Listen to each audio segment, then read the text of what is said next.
this industry is an amazing, amazing industry. And depending on who you talk to, whether you look on a government website or who's ever talking about it, we're in a multi-billion-dollar industry. Just mattresses are, you know, I don't even want to say the number because nobody really knows what that number is. I mean, I've done some research on it, and it's 5 billion, it's 12 billion, it's 3 billion. It's huge. That's why there's mattress stores on every corner. You know, and a lot of furniture stores too that make a high percentage of their profit from the mattress business. What's really amazing is Stuart Green came in from Tucson. He's from my hometown in Detroit and knew the owner of the store I worked at 40 years ago and worked in that business. So he knows firsthand, you know, how much business is in this business and what the opportunity is. And especially now, what's happened with the economy, first of all, a ton of stores went out of business. Probably 30 to 50% of the stores that were around 10 years ago aren't even here anymore. And now you combine that with the economy is kind of turning around. I don't know if it really is or really isn't, but here's the thing. People need mattresses. 1 out of every 10 people in any city in America needs a new mattress. And right now, there's a bed bug epidemic in major cities. And you go on there's been shows on 60 Minutes, 20/20, 48 hours of bed bug epidemics and health issues about having old mattresses. They're carriers of disease, bugs, you know, really nasty stuff.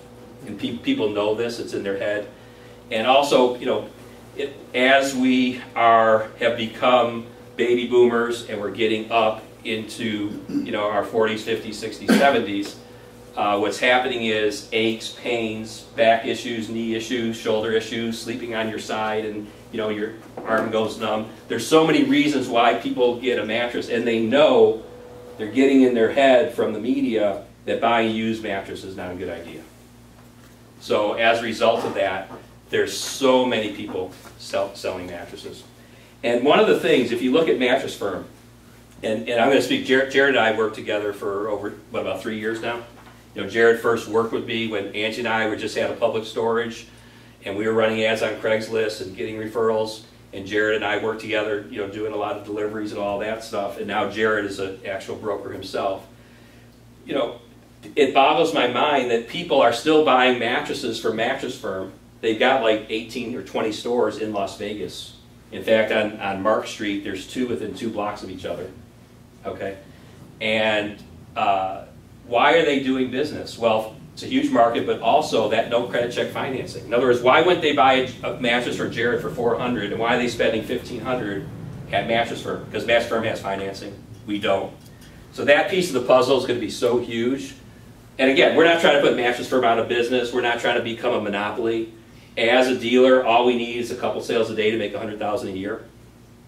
Okay? And then as reps, the leverage is you help a lot of people get set up to, you know, to sell 1 or 2 mattresses a day where they can make $100,000 a year, and you can build a tremendous income. And we're going to talk about income projections. So the other thing I'll mention, and then I'm going to go ahead and turn it over to John, talk about Ideal Furniture and where we are and where we're going with the other lines that we're bringing on, is, and it's something that I think everybody knows. Is it getting a little warm in here? Yeah. Can we turn the air conditioning up? Cool, cooler. Thank you, sir. I need on a hot pepper. I will too. You know, when we look at the economy, I think it's important to just bring this up again, and we look at overhead. You know, overhead is such a critical part of this whole equation, and obviously that's the reason why most of these businesses went out of business, because their overhead was at a certain point and the profit they were able to make was not able to cover the overhead. It's just common sense economics. Where we have a business model with Ideal Furniture where we've eliminated the retail locations. We've eliminated the employees like we talked about. And when you have employees, it's not just the salary and the commission, but it's also the benefits. And now, with healthcare, I mean, the last thing you want is employees. more government regulation coming down the line. You know, so that model we have of building a team of 1099 independent contractors that only get paid when something is produced. I mean, that's true capitalism anyway.